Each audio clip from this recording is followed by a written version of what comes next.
إن الحمد لله نحمده ونستعينه ونستغفره ونعوذ بالله من شرور أنفسنا ومن سيئات أعمالنا. من يهده الله فلا مضل له ومن يضلل فلا هادي له، وأشهد أن لا إله إلا الله وحده لا شريك له، وأشهد أن محمدا عبده ورسوله. اللهم صل وسلم وبارك على عبدك ونبيك محمد وعلى آله وصحبه أجمعين. ثم أما بعد، فأعوذ بالله السميع العليم من الشيطان الرجيم. يا أيها الذين آمنوا اتقوا الله حق تقاته ولا تموتن إلا وأنتم مسلمون. يا أيها الناس اتقوا ربكم الذي خلقكم من نفس واحدة وخلق منها زوجها وبث منهما رجالا كثيرا ونساء، واتقوا الله الذي تساءلون به والأرحام إن الله كان عليكم رقيبا. يا أيها الذين آمنوا اتقوا الله وقولوا قولا سديدا يصلح لكم أعمالكم ويغفر لكم ذنوبكم، ومن يطع الله ورسوله فقد فاز فوزا عظيما.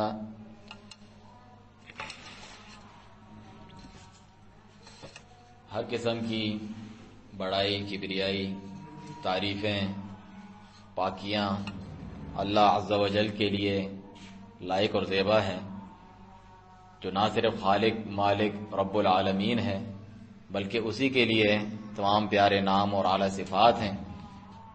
اور ان باتوں کا یہ تقاضا ہے کہ ہم اس کی عبادت کریں، اس کی عبادت میں کسی کو شریک نہ کریں. یہ وہ توحید ہے جو کلمہ توحید لا الہ الا اللہ کا معنی ہے. یہ وہ توحید ہے جس کے لیے اللہ تعالیٰ نے جن و انس کو پیدا فرمایا. یہ وہ توحید ہے کہ جس کے لیے انبیاء اور رسول علیہم الصلاۃ والسلام کے پاکیزہ سلسلے کو اللہ تعالیٰ نے لوگوں کی رہنمائی کے لیے، ان کی ہدایت کے لیے بھیجا.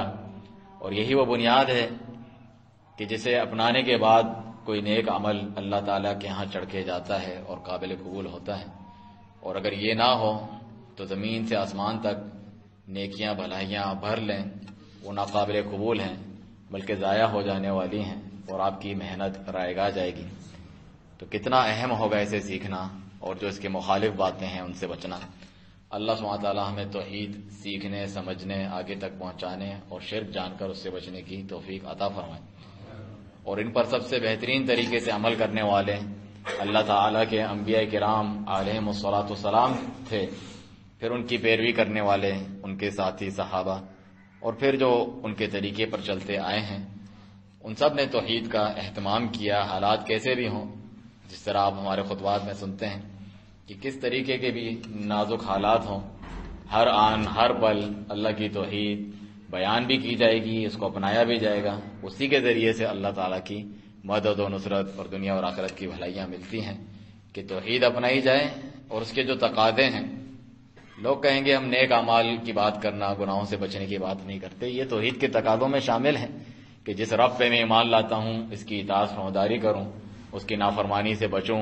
جو عالم الغیب والشہادہ ہے، میں اس کی صفت کو مانتا ہوں کہ وہ رقیب ہے، ہمیشہ ہر وقت دیکھ رہا ہے. ہمیں تو کہا جاتا ہے کیمرے کی آنکھ دیکھ رہی ہے، خبردار. اس سے لوگ ڈر سہم جاتے ہیں. رب سبحانہ وتعالیٰ جو ہر وقت دیکھ رہا ہے اس کا ڈر کتنا دل میں ہونا چاہیے. اسی کو تقوی اور پرہیزگاری کہا جاتا ہے.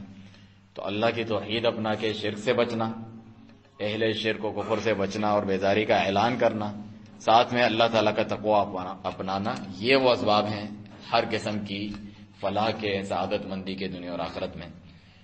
فرمانے والی تعالیٰ ہیں ان هذه امتکم امۃ واحدہ، بلا شبہ تمہاری یہ امت ایک امت ہے.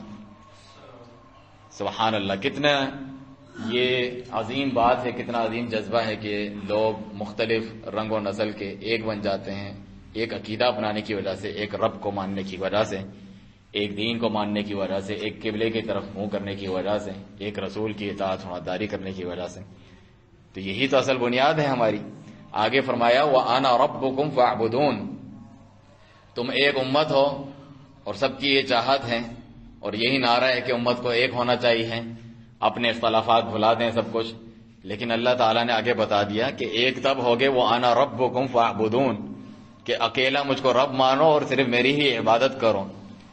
جب رب ہی مختلف بنا لیے ہوں، حاجت روائی مشکل کشائی کے، عبادتیں بھی مختلف ہستیوں کے لیے کی جانے والی ہوں، تو پھر ان ہذہ امتکم امۃ واحدہ کا جو یہ خواب ہے، جو اللہ تعالیٰ کا حکم ہے، وہ کبھی بھی شرمندہ تعبیر یعنی وہ پورا نہیں ہو سکتا، چاہے آپ جتنی بھی سر توڑ کوشش کر لیں، کسی بھی چیز کے اوپر جمع کرنے کی کوشش کریں، کسی بھی ایک جو ہے مسئلے کے اوپر مسلمانوں کو جمع کرنے کی آپ کوشش کریں، تبلیغ پہ جمع ہو جاؤ، جہاد پہ جمع ہو جاؤ، فلاں مسلمان ممالک کے جو مسئلے ہیں، مسئلہ فلسطین پر سب جمع ہو جاؤ، عقیدوں کے اختلاف، شرک، توحید، سنت، بدعت وغیرہ کو بھلا دو، یہ نہیں ہو سکتا، تب جا کر آپ ایک امت بنیں گے۔ یہ انبیاء کرام کی دعوت ہے۔ فرمایا وَإِنَّ هَذِهِ أُمَّتُكُمْ أُمَّةً وَاحِدَةً، دوسری آیت میں فرمایا یہی بات، بلا شبہ تمہاری یہ امت ایک امت ہے، تفرقہ نہ کرنا، لیکن وَأَنَا رَبُّكُمْ فَاتَّقُونَ، پہلے میں کیا فرمایا؟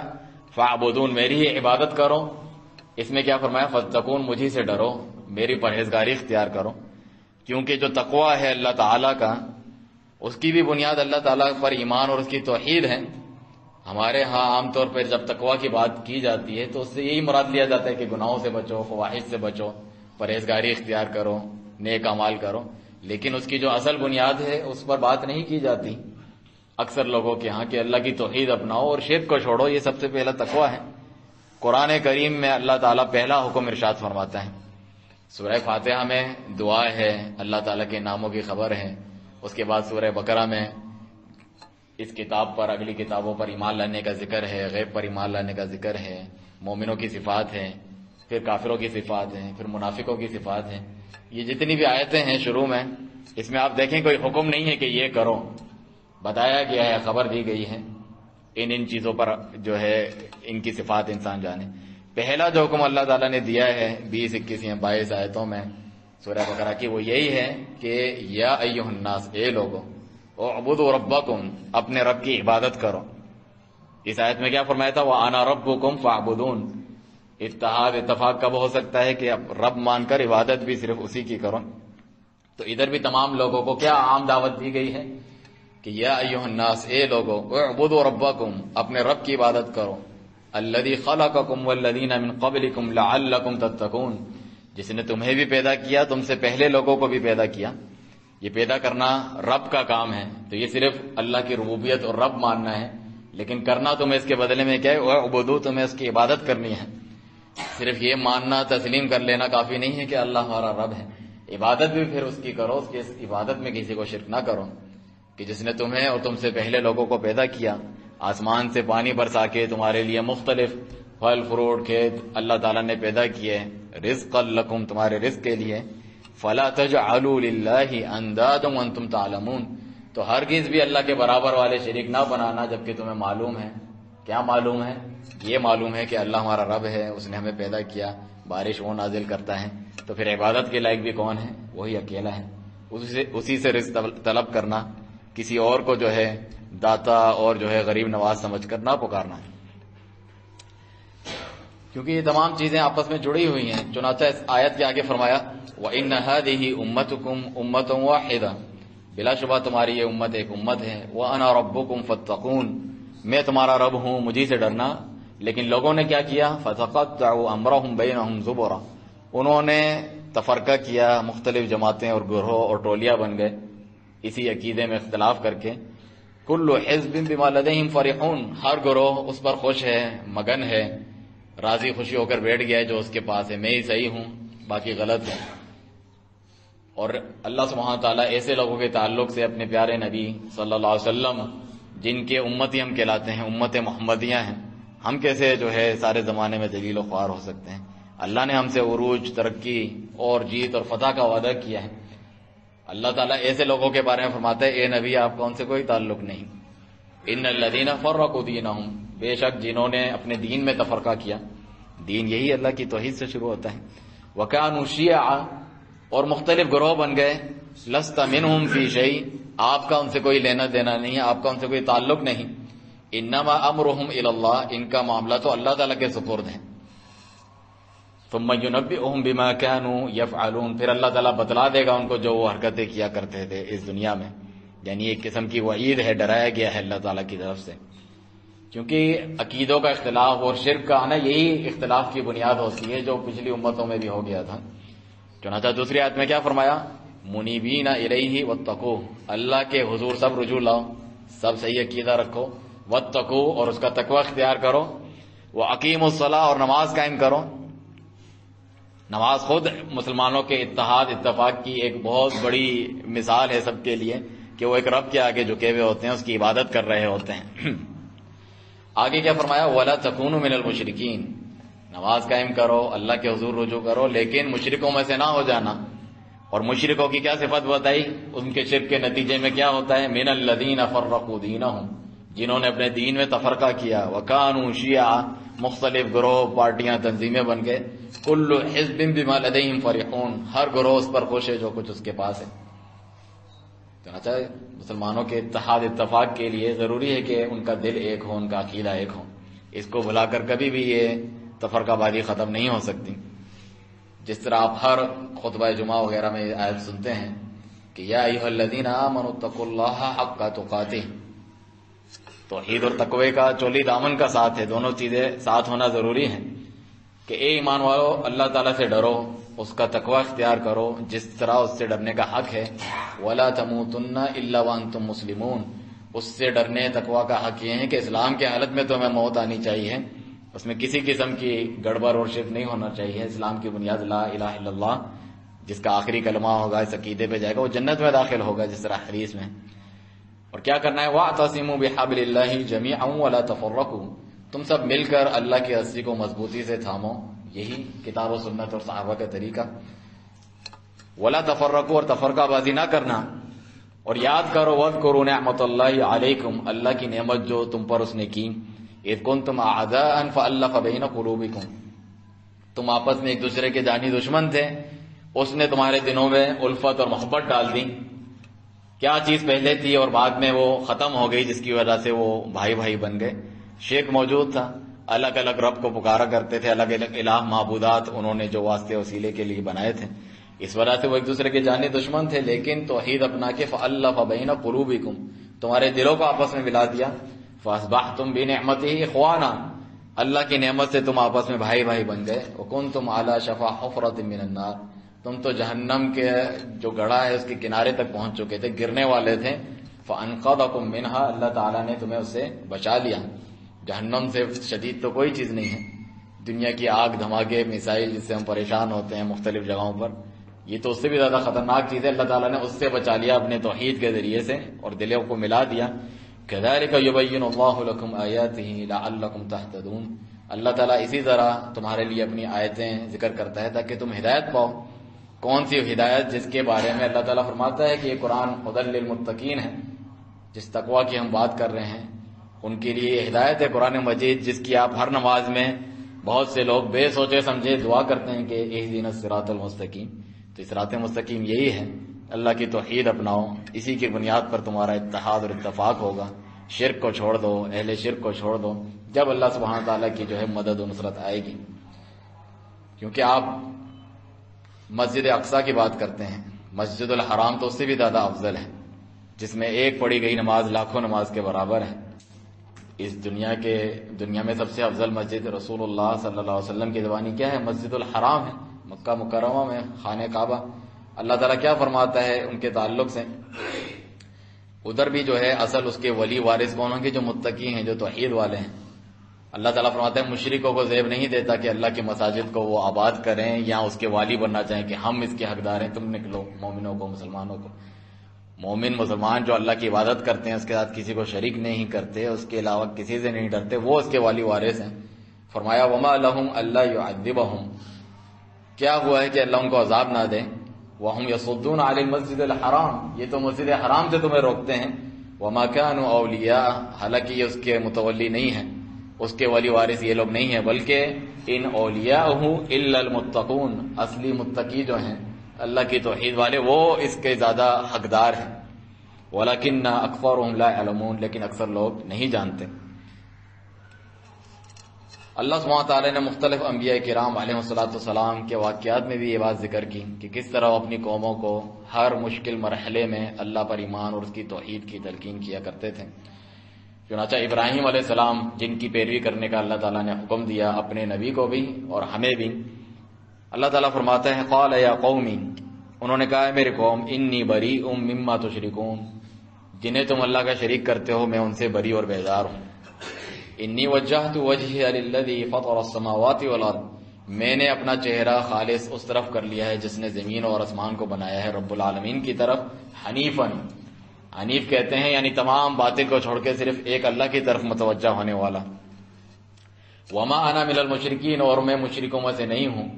شرک اور مشرکین سے بیداری بھی ضروری ہے، اور آپ کہیں کہ شرک بھی کرنے والا ہے آ جاؤ، دوست یار ہیں، آؤ مل کر جو ہے مسلمانوں کے لیے کچھ کرتے ہیں، ایسا نہیں ہے۔ وما انا من المشرکین، میں مشرکوں میں سے نہیں ہوں۔ ان کی خیر اور بھلائی اگر آپ چاہتے ہیں تو پھر ان کو صحیح عقیدے کی تعلیم دیں۔ وحاجہ قوم، ان کی قوم نے اس پر جھگڑا کیا ان سے، اور جو بھی ابراہیم علیہ السلام کی توحید والے طریقے پر چلتے ہیں آج اگر آپ یہ بات کریں آپ سے بھی وہ لوگ جھگڑا کریں گے۔ تو انہوں نے کیا پیارا جواب دیا اللہ تعالیٰ کے حکم سے، قال تحاجونی فی اللہ وقد ہدان، تم اللہ کے بارے میں مجھ سے جھگڑا کر رہے ہو حالانکہ اس نے مجھے ہدایت دے دی۔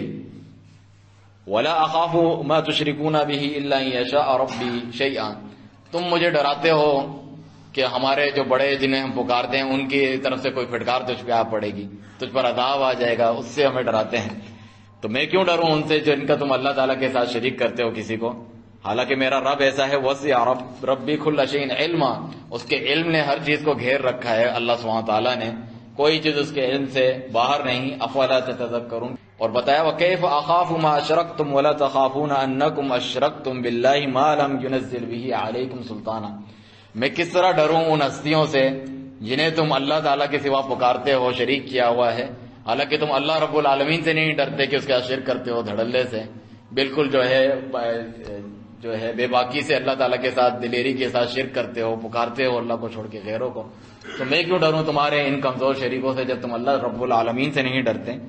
آگے فرمایا فأی الفریقین احق بالامن ان کنتم تعلمون، یہ جو دو لوگ ہیں، ایک اللہ کی توحید والے صرف اسی کو ماننے والے اور دوسرے جو شریکوں کو مقرر کرنے والے ہیں، ان دونوں میں سے امن کا حقدار کون ہے؟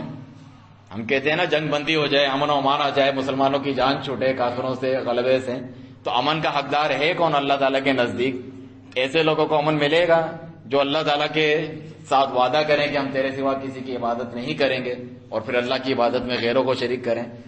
کون سا فریق جو ہے، کون سا گروہ دادا امن کا مستحق ہے؟ اگر تم جانتے ہو پھر خود ہی جواب دیا اللہ تعالیٰ کے حکم سے، الذین آمنوا، جو لوگ ایمان لائے، ولم یلبسوا ایمانہم بظلم، انہوں نے اپنے ایمان میں ظلم کی ملاوٹ نہیں کی۔ اور ظلم سے کیا مراد ہے؟ رسول اللہ صلی اللہ علیہ وسلم نے خود اس کی تشریح فرمائی ہے۔ صحابہ کرام ڈر گئے آج سن کے کہ اینا لا یظلم، ہر ایک سے ظلم ہو جاتا ہے، ایک اپنے اوپر ظلم ہو جاتا ہے گناہ کر کے، یا کسی کی حق تلفی ہو جاتی ہے، پھر تو ہمارا ایمان گیا۔ فرمایا یہ ظلم مراد نہیں ہے میرے صحابہ، اس سے وہ مراد ہے جو لقمان علیہ السلام نے اپنے بیٹے کو نصیحت کرتے ہوئے کہا کہ یا بنی لا تشرک باللہ ان الشرک لظلم عظیم، کہ اے میرے پیارے بیٹے اللہ تعالیٰ کے ساتھ کسی کو شریک نہ کرنا، بلا شبہ شرک کرنا سب سے بڑا ظلم ہے۔ کیا کافروں کا ہم پہ ظلم، کیا حکومتوں کا ہم پر ظلم، کیا آپس میں رشتہ داروں کا ظلم، یہ سب اس کے سامنے ہیچ اور کام ہے۔ سب سے بڑا ظلم کیا ہے؟ اللہ سبحانہ تعالیٰ کی توحید میں شرک کرنا۔ اس ظلم پہ جو ہے قوم امت جو ہے اڑی ہوئی ہو اور سمجھے کہ جو ہے ہمیں ظلم دیگر مظالم سے نجات مل جائے، یہ کیسے ہو سکتا ہے؟ تو فرمایا جو ایمان لائے اور اپنے ایمان میں ظلم یعنی شرک کی ملاوٹ نہیں کی، اولئک لہم الامن وہم مہتدون، یہی وہ لوگ ہیں جن کے لیے امن ہے اور یہ ہدایت یاب ہیں۔ اور یہ چیز ابراہیم علیہ السلام نے اپنی اولاد میں، جس طرح یوسف علیہ السلام اور دیگر ان میں بھی یہی چھوڑی۔ تمام انبیاء کرام کا یہ منہج رہا ہے۔ کوئی یہ کہے کہ میں نبیوں کا ماننے والا ہوں اور ان سے بڑی محبت کرنے والا ہوں، لیکن اس قسم کی جب دعوت پیش کی جاتی ہے اس کو تکلیف ہوتی ہے اس چیز سے، وہ چاہتا ہے کچھ اور بیان کیا جائے، اس کا مطلب وہ نبیوں کے طریقے پر چلنے والا ہرگز بھی نہیں ہے۔ چنانچہ آپ دیکھیں یوسف علیہ السلام جیل میں، حکومت نے ظلم کیا، وہ حق بنے پھر بھی اٹھا کر جو ہے ان کو جیل میں پھینک دیا، اور اتنے فواحش اور منکرات وہاں پر عام ہے کہ ان پر جو ہے الزام لگا دیا گیا برائی کا، ہراسگی کا، جس طرح آج کل کہا جاتا ہے ہراسمنٹ کا الزام لگا دیا عورت نے، حالانکہ وہ حق پر ہیں اور ثابت بھی ہو گیا تھا کہ وہ حق پر ہیں، مگر پھر بھی ان کو ظلم و ستم کرتے ہوئے جیل میں ڈال دیا. کتنے سال وہاں پہ رہے. وہاں پر نکلنے کا کچھ راستہ ان کو نظر بھی آیا تو سب سے پہلے چھوٹتے ہی انہوں نے کیا کہا؟ اللہ تعالیٰ کی توحید کی دعوت دی وہاں پر اور شرک کا رد کیا. اور ادھر بھی یہی بتایا کہ مختلف رب اچھے ہیں، الگ الگ کو تم پکارتے ہو. اتحاد اور اتفاق تبھی ہو سکتا ہے جب ایک رب کو ماننے والے، اسے پکارنے والے، اس سے دعا کرنے والے ہوں. کوئی غوث ہے، کوئی جو ہے غریب نواز ہے، کوئی داتا ہے، بگڑی بڑھانے والا الگ ہے، ہمارے مختلف ہم نے بنا رکھے ہیں. تو پھر کس طرح اللہ سبحانہ تعالیٰ کی مدد آئے گی کہ ایک رب کو پکارنے والے ہی نہیں ہے یہ قوم. تو فرمایا انی ترکت ملۃ قوم لا یؤمنون باللہ. یوسف علیہ السلام نے کہ میں نے اس قوم کا طریقہ چھوڑ دیا ہے جو اللہ پر ایمان نہیں لاتے. وہم بالآخرۃ هم کافرون، اور وہ آخرت کا کفر کرنے والے ہیں. واتبعت ملۃ آبائی ابراہیم و اسحاق و یعقوب، میں پیروی کرتا ہوں اپنے باپ دادا ابراہیم، اسحاق اور یعقوب کے دین کی. ما کان لنا ان نشرک باللہ من شیء، ہمارے لیے بالکل بھی لائق اور دیبا نہیں ہے کہ اللہ تعالیٰ کے ساتھ ہم کسی چیز کو شریک بنائیں. ذالک من فضل اللہ علینا وعلی الناس، یہ اللہ کا بڑا فضل ہے ہم پر اور لوگوں پر. ولکن اکثر الناس لا یشکرون، لیکن اکثر لوگ اس کا شکر ادا نہیں کرتے. یا صاحب السجن، اے میرے جیل کے ساتھیوں، ارباب متفرقون خیر ام اللہ الواحد القہار، کیا مختلف رب جو تم نے بنائے ہوئے ہیں وہ بہتر ہیں یا ایک اکیلا اللہ واحد قہار زبردست سب پر غالب؟ ما تعبدون من دونه الا اسماء سمیتموها انتم وآباؤکم، تم جن کی عبادت کرتے ہو یہ تو صرف نام ہے جو تم نے رکھ لیے ہیں. جس طرح میں نے کچھ نام بتائے، کوئی کتب ہے، کوئی ابدال ہے، کوئی غوث ہے، وہ فلاں فلاں ضرورتیں کرنے والا یہ ہیں، اولاد دینے والا وہ ہے، بارش کرنے والا وہ ہے، روکنے والا وہ ہے. نعوذ باللہ من ذالک. اللہ نے کوئی اس کی دلیل نازل نہیں کی، اپنی طرف سے تم نے کر دیا ہے اور تمہارے باپ دادوں نے. ان الحکم الا للہ، حکم صرف اللہ کا ہی چلتا ہے. اور پہلا حکم کیا ہے اللہ کا؟ امر اللہ تعبدوا الا ایاہ، اس نے حکم دیا ہے کہ اس کے سوا کسی کی عبادت نہ کرو. ذالک الدین القیم، یہی مضبوط محکم دین ہے. اگر تم دیندار بننا چاہتے ہو، دین کی بات کرتے ہو تو لا الہ الا اللہ سے شروع کیا جائے گا. ولکن اکثر الناس لا يعلمون، لیکن اکثر لوگ اس بات کو نہیں جانتے. اللہ سبحانہ تعالیٰ سے دعا ہے توحید سمجھ کر اسے اپنانے اور شرک کو جان کر اسے بچنے کی توفیق دیں. اقول ما تسمعون واستغفر اللہ لی ولکم ولسائر المسلمین من کل ذنب فاستغفروه انه هو الغفور الرحیم.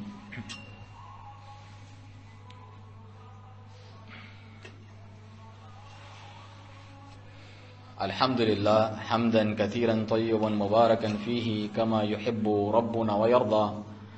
وَاعْلَمُوا أَنَّ خَيْرَ الْحَدِيثِ كِتَابُ اللَّهِ وَخَيْرَ الْهَدِيِ هَدْيُ مُحَمَّدٍ صَلَّى اللَّهُ عَلَيْهِ وَسَلَّمَ وَشَرَّ الْأُمُورِ مُحْدَثَاتُهَا وَإِنَّ كُلَّ مُحْدَثَةٍ بِدْعَةٍ وَكُلَّ بِدْعَةٍ ضَلَالَةٍ وَكُلَّ ضَلَالَةٍ فِي النَّارِ.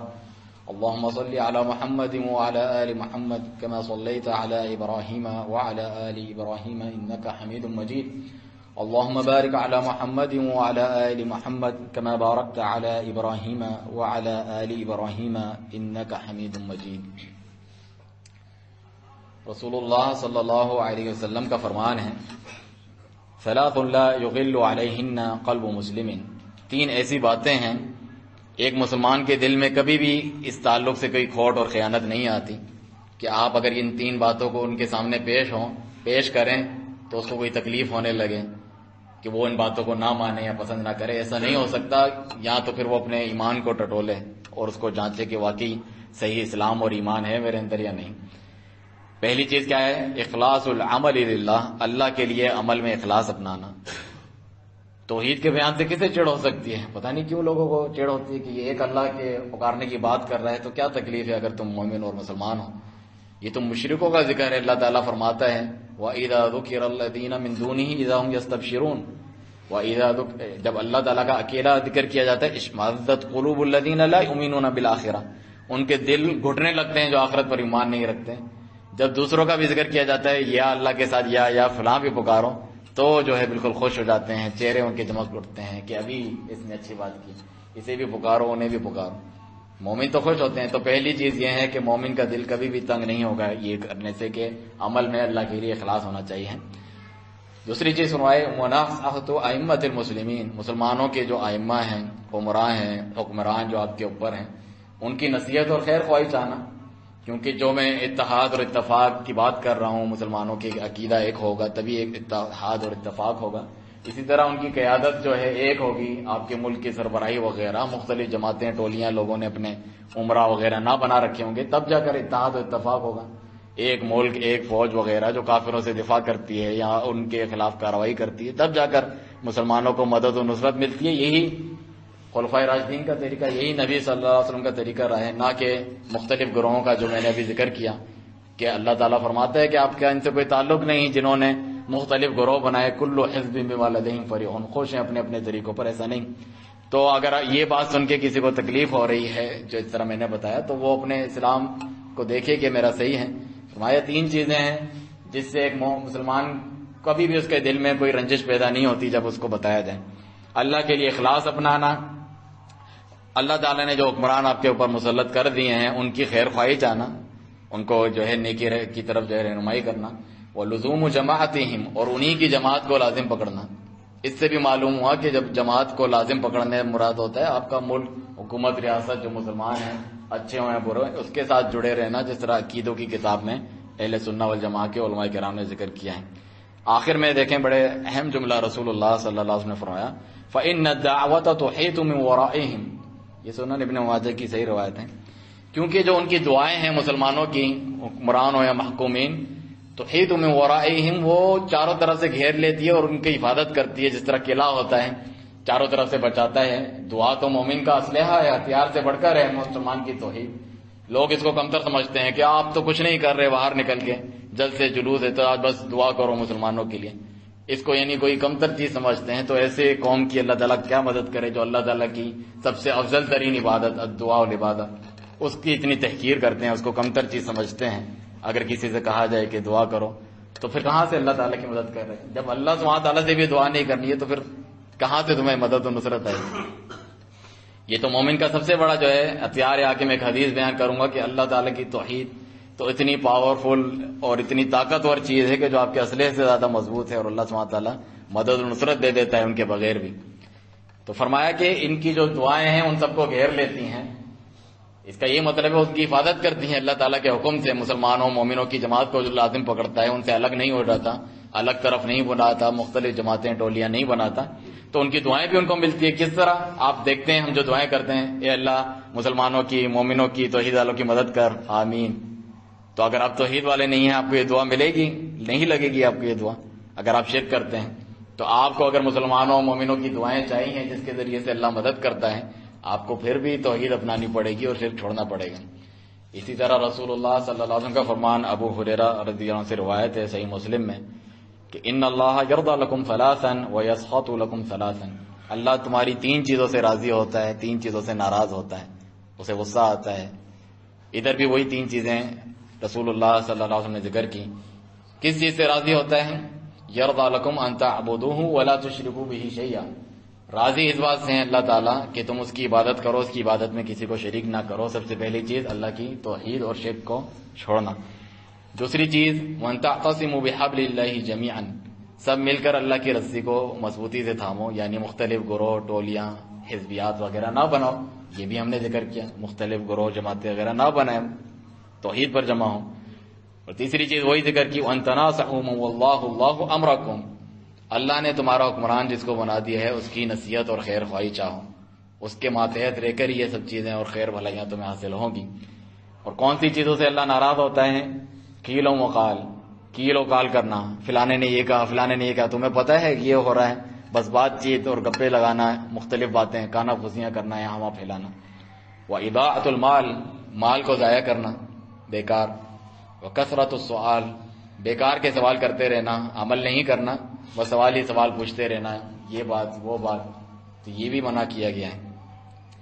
ثوبان رضی اللہ عنہ سے روایت ہے کہ رسول اللہ صلی اللہ علیہ وسلم نے فرمایا کہ ان اللہ زوی لی الارض، اللہ تعالیٰ نے ساری زمین کو میرے لیے سمیٹ کے دکھا دیا۔ فرأیت مشارقہا و مغاربہا، زمین کے مشرق و مغرب میں نے دیکھ لیے۔ جس طرح آج جدید ٹیکنالوجی میں ہم دیکھتے ہیں دنیا ایک گلوبل ولیج، ایک گاؤں کی طرح حیثیت رکھتی ہے، یہاں وہاں ہم دیکھ سکتے ہیں مختلف ذرائع سے۔ اللہ سبحانہ تعالیٰ نے اپنے نبی صلی اللہ علیہ وسلم کو معجزانہ طور پہ پہلے یہ دکھا دیا۔ اور میری امت کا ملک وہاں پہنچے گا جہاں جہاں مجھے دکھایا گیا، اور مجھے 2 خزانے دیے گئے، الاحمر والابیض، سرخ اور سفید، یعنی سونے اور چاندی کے یا روم و فارس کے بھی خزانے مجھے دیے گئے، جس طرح صحابہ کرام نے فتح کیا۔ وَإِنِّي سَأَلْتُ 3 دعائیں کی، اللہ سبحانہ دعا کی، 3 دعائیں کی، اللہ سبحانہ تعالیٰ نے 2 قبول کی، 1 دعا قبول نہیں کی۔ یہ دعا کی کہ میری امت کو ایک ہی وبا میں، جس طرح قحط سالی ہو جاتی ہے، ساری امت قوم ختم ہو جاتی ہے، اس طرح تباہ نہ کرنا، ختم نہ کرنا۔ اللہ سبحانہ تعالیٰ نے وہ دعا قبول کی۔ وَأَلَّا يُسَلِّطَ عَلَيْهِمْ عَدُوًّا مِّن سِوَىٰ أَنفُسِهِمْ فَيَسْتَبِيحَ بَيْضَتَهُمْ، میری امت پر کوئی ایسا دشمن مسلط نہ کرنا جو بالکل جڑ سے ہی امت کو ختم کر دیں۔ آپ دیکھیں آج بھی مسلمان جگہ جگہ مغلوب ہیں، ان پر ظلم ہوتا ہے، لیکن ایسا نہیں ہے کہ ساری دنیا سے مسلمان ختم کر دیے گئے۔ کچھ ایسے ممالک بھی ہیں، بلکہ زیادہ ہیں، کہ جہاں مسلمان جی رہے ہیں، رہ رہے ہیں۔ ایسا نہیں ہو سکتا کہ اسلام اور مسلمان کا پورا صفایا کر دے، یہ بھی اللہ سبحانہ تعالیٰ کی رحمت ہے۔ تو اللہ سبحانہ تعالیٰ نے یہ دعا بھی قبول فرمائی، لیکن ایک دعا قبول نہیں فرمائی، وہ یہی ہے جس کی جانب میں اشارہ کر رہا ہوں کہ یہ لوگ آپس میں وہی عقیدے کے اختلاف کی، اور کیوں ہوتی ہے لڑائی؟ وہی عقیدے کے اختلاف کی وجہ سے، اور سارے دشمن مل کر بھی صفایا نہیں کر سکتے۔ فرمایا وَلَوْ اجْتَمَعَ عَلَيْهِمْ مَنْ بِأَقْطَارِهَا، چاروں طرف سے بھی، جس طرح کہا جاتا ہے یہ عالمی اتحاد، نیٹو فورسز، جمع ہی کیوں نہ ہو جائیں بڑی بڑی طاقتیں، مسلمانوں کو اور اسلام کو جڑ سے وہ ختم نہیں کر سکتی۔ اللہ سبحانہ تعالیٰ نے یہ دعا قبول فرمائی، لیکن کیا ہوگا؟ حَتَّى يَكُونُ بَعْضُهُمْ يُهْلِكُ بَعْضًا وَيَسْبِي بَعْضُهُم بَعْضًا، ایک دوسرے کو قتل کریں گے، ایک دوسرے کو یعنی غلام بنائیں گے اولادوں کو۔ آپ دیکھیں اگر عقیدہ ایک نہ ہو، چاہے آپ کمیونسٹوں کے خلاف افغانستان میں اللہ تعالیٰ کی مدد و نصرت سے فتح آ بھی جائے، آپس میں لڑنا شروع ہو جائیں گے، کیونکہ آپ کے عقیدے جیسے نہیں ہیں۔ وہ اس کو کافر کہتا ہے، اس کو کافر کہتا ہے، آپس میں ان کی لڑائی اس سے زیادہ شدید جو کمیونسٹوں سے، دہریوں سے، جو خدا کو نہیں مانتے ان کے خلاف لڑائیوں سے زیادہ بڑھ کر ہیں۔ یہاں توحید شرک کو بھی بلا کر ان کے لیے متحد وغیرہ، توحید شرک کو بھی بلا کر ان کے لیے متحد ہو جائیں، سارے مسلمان ان کے لیے متحد ہو جائیں جو خود آپس میں متحد نہیں ہیں۔ وہ ویسٹ بینک پہ الگ حکومت ہے، غزہ کی پٹی پہ الگ حکومت ہے، فلاں جگہ الگ حکومت ہے، اور وہ آپس میں ایک دوسرے کے مختلف ہیں۔ ہم نے معاہدہ کیا ہے، تم نے معاہدہ خلافی کر کے ہمیں پھنسا دیا۔ وہ آپس میں متحد جب نہیں ہو سک رہے ہیں عقیدوں کے اختلاف کی وجہ سے، کوئی رافضی شیعہ عقیدہ رکھتا ہے، کوئی سنی عقیدہ رکھتا ہے، کوئی جو ہے اللہ کو چھوڑ کے غیروں کو پکارتا ہے، اس قسم کی چیزیں ہیں جس کی وجہ سے اتحاد نہیں ہو سکتا، تو آپ کس طرح متحد ہو کر جو ہے اللہ سبحانہ تعالیٰ کی مدد و نصرت آئے گی؟ نہیں ہو سکتا۔ آخری حدیث بتا کر اپنی بات کو ختم کرتا ہوں، وہ بھی اسی تعلق سے ہیں۔ ابو ہریرہ رضی اللہ عنہ سے روایت ہے کہ نبی صلی اللہ علیہ وسلم نے فرمایا کہ تم نے اس شہر کے بارے میں سنا ہے جس کے ایک طرف سمندر ہے، ایک طرف خشکی ہے؟ تو صحابہ نے کہا ہم نے سنا ہے۔ وہ قائم نہیں ہوگی جب تک، فرمایا کہ قیامت اس وقت تک قائم نہیں ہوگی جب تک 70,000 لوگ مسلمانوں میں سے، اسحاق علیہ السلام کی اولاد میں سے، بنی اسحاق میں سے، اور ان کا دین کیا تھا؟ ابھی آپ نے سنا، یوسف علیہ السلام نے کہا میں اپنے والد ابراہیم اسحاق کے دین پر چلتا ہوں کہ جو شرک نہیں کرتے اللہ تعالیٰ کے ساتھ کسی کو۔ وہ آئیں گے اور وہ فتح اللہ تعالیٰ ان کو دے دے گا، لیکن کیا فرمایا؟ یقاتلوا بسلاح ولا یرموا بسہم فلم یقاتلوا بسلاح، کسی اسلحے سے نہیں لڑیں گے، کہتے ہیں اسلحے کی طاقت جمع کرو اور توحید کو بھول جاؤ، ایسا نہیں ہے۔ ولم یرموا بسہم، اور کوئی تیر بھی نہیں پھینکیں گے، دور سے وار کرنے والا ہتھیار بھی نہیں پھینکیں گے جس طرح میزائل موجودہ دور میں ہوتے ہیں۔ کیا ہوگا؟ وہ کہیں گے لا الہ الا اللہ، اللہ کے سوا کوئی عبادت کے لائق نہیں، واللہ اکبر، اللہ سب سے بڑا ہے۔ صرف یہ کہیں گے لا الہ الا اللہ واللہ، پھر سے کہیں گے لا الہ الا اللہ واللہ اکبر۔ اللہ کی توحید کو اپنانا، سمجھنا، اس پر ایمان لانا کتنی طاقتور یہ چیز ہے کہ آپ کو تیر اور نشتر اور ہتھیار کی بھی ضرورت نہیں پڑتی۔ پھر دوسری جانب بھی اس کی گر جائے گی کہ وہ اسے فتح کر لیں گے اور مال غنیمت لوٹنے کے لیے چلے جائیں گے۔ پھر اعلان ہوگا کہ دجال آ گیا ہے، تو وہ اس کی طرف لپکیں گے۔ اور دجال سے کس طرح بچ سکتے ہیں؟ جمعے کے دن سورہ کہف پڑھ کے، جو کہ اللہ کی توحید اور شرک سے روکنے پر مبنی ہے۔ اللہ سبحانہ تعالیٰ سے دعا ہے کہ مسلمان جہاں بھی مغلوب ہیں انہیں ایک تو اپنے صحیح دین کی طرف، نبی صلی اللہ علیہ وسلم کی سنت کی طرف، صحابہ کی طریقے کی طرف پلٹنے کی توفیق دیں، جو مظلوم ہیں انہیں بھی اور جو امن و عافیت میں ہیں انہیں بھی اس پر پلٹنے کی توفیق دیں۔ ہمارا عمل بھی یہ اثر رکھتا ہے کہ جس کی وجہ سے اوور آل سارے مسلمانوں کو تکلیف پہنچتی ہے۔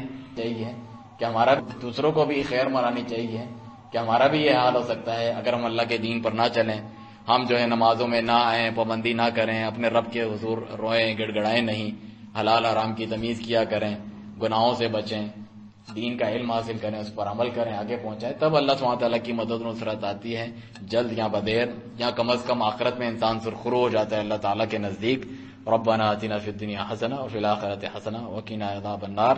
سبحان ربک رب العزۃ عما یصفون وسلام علی المرسلین والحمد للہ رب العالمین۔